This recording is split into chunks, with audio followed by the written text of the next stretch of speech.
As former POWs Tom Carpenter and Percy Lewis helped open the start of the Fallingbostel Military Museum open weekend, it's a chance to reflect on their memories of the Second World War.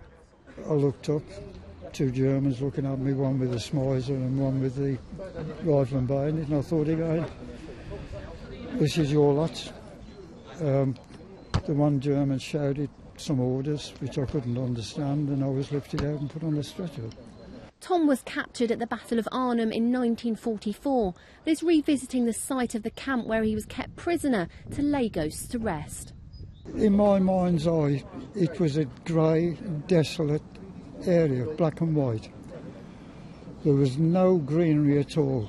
Anything green or eatable, dandelion and stuff like that had been taken out of the ground and eaten.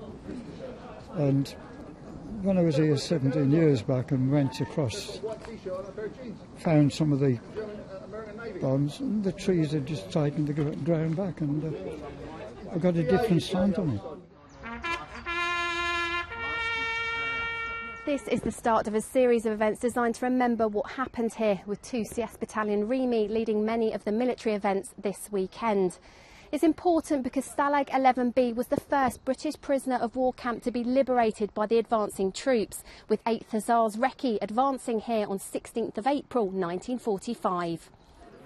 Now 1 year into its new home outside of the barracks, Fallingbostel Military Museum is growing in size and aims to preserve the history of this place for future generations. The young boys, we can bring them down here and show them what actually happened in this area. So it's a great spirit for them to see what their forefathers have done before them. This weekend, the museum will hold historical reenactments, vehicle displays, memorial parades and a 1940s-style dance. Next year, British troops will leave Fallingbostel, but those running the museum insist it will continue.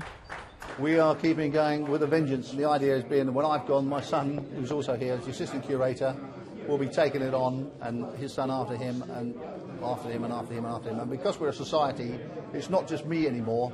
There's a group of us that are doing it with all the same sort of idea and enthusiasm.